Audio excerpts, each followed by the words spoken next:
আসসালামু আলাইকুম, welcome back to my channel bdshamimvlog। আজ শুক্রবার, সকলকে জানাই জুম্মা মোবারক। আজ যাব নতুন একটা কফি হাউসে, যেখানে থাকবে খোলা আকাশ, হালকা বাতাস আর ছোট ছোট নদী। এমন একটি জায়গার সন্ধান পেয়েছি, কিন্তু আমি নিজেও সেটা চিনি না। ওটাকে আজ খুঁজে বের করব। শুনেছি ডুমুরিয়া বা কুয়ে বাজারের আশেপাশে। চলুন তাহলে যাওয়া যাক। আল্লাহর নাম নিয়ে রওনা দিলাম। আজকে কফি হাউসটা অবশ্যই খুঁজে বের করব আর ওখানে কফি খাবো। আর কফি খাওয়ার সাথে সাথে শেয়ার করব আপনাদের সাথে ওখানের পরিবেশটা এবং সৌন্দর্যটা। কোথায় কি জানি না।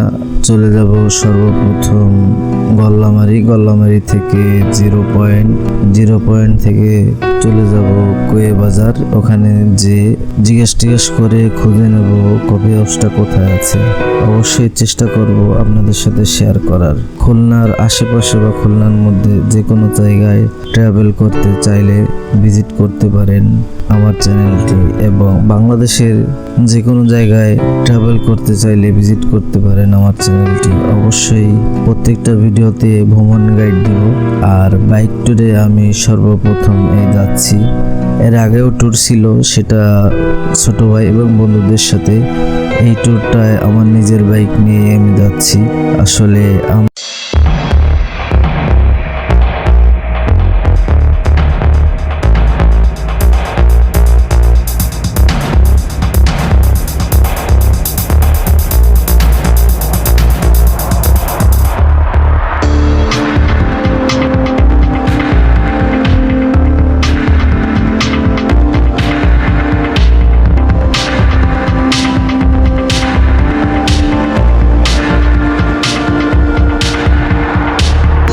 আমরা চলে আসলাম এখন কুয়ে বাজার থেকে দক্ষিণে ঘুটুদিয়া যেতে হবে। ঘুটুদিয়া থেকে পাক্কা আমার মিটারে মাপা আছে 6 কিলোমিটার। 6 কিলোমিটার পথ অতিক্রম করলেই পেয়ে যাবেন সেই কাঙ্ক্ষিত কফি হাউসটি। আপনাদের সুন্দর করে ভ্রমণ গাইডটা দিয়ে দিব।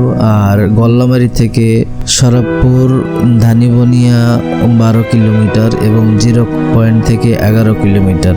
আর আপনার কুয়ে বাজার থেকে ধানিবনিয়া 6 কিলোমিটার। অবশ্যই দেখে আসবেন আর ভিডিওটি মনোযোগ সহকারে দেখলে অবশ্যই আপনারা যেতে পারবেন। আর ভিডিওটি কেমন হয়েছে, কেমন আপনাদের ভ্রমণ টিপস দিতে পেরেছি, অবশ্যই লাইক, কমেন্ট এবং শেয়ার করে জানাবেন। আর ভিডিওটি বন্ধুদের দেখার জন্য অবশ্যই সাহায্য করবেন। যারা যেতে চান তারা যেন সহজেই যেতে পারেন। আমি আসলে অনেক ঘোরাঘুরি করে, অনেক ঘুরে ফিরে তারপরে খুঁজে বের করেছি। আমি ভিডিওটি দেখেছিলাম ইউটিউবে, কিন্তু ডিটেলস কোনো ঠিকানা পাইনি।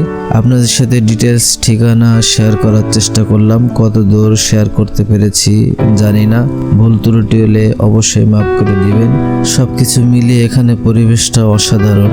আপনারা চাইলে আসতে পারেন। এখানে দেখতে পারবেন শুক্রবার যদি আপনারা আসেন অবশ্যই দেখবেন অন্তত 30-40 বা 50টা বাইক আছে এবং 2-4টা কার প্রাইভেট আছে। খুলনা এবং খুলনার আশপাশ থেকে অনেক লোকই আসছে। আসলে আমরা যারা শহরে থাকি তাদের পুরো সপ্তাহটা মনে হয় দমটা আটকে আসছে। সেজন্য আমরা চাই একটু শুক্রবারে খোলামেলা পরিবেশে একটু ঘোরাফেরা করতে, একটু নিঃশ্বাস নিতে। তাহলে অবশ্যই সবাই ঘুরে আসবেন। আর ভ্রমণ গাইড পেতে অবশ্যই আমার ভিডিওটি খেয়াল করবেন।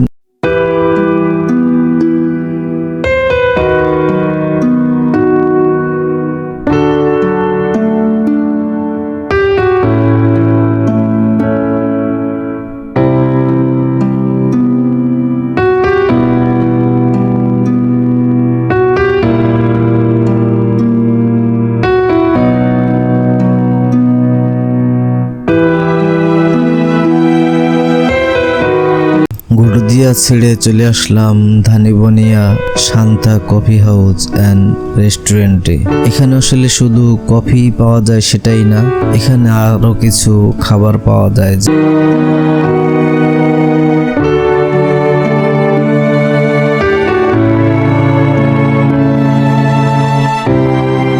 হ্যালো গাইস, কেমন আছেন সবাই? আশা করি ভালো আছেন, আমিও ভালো আছি।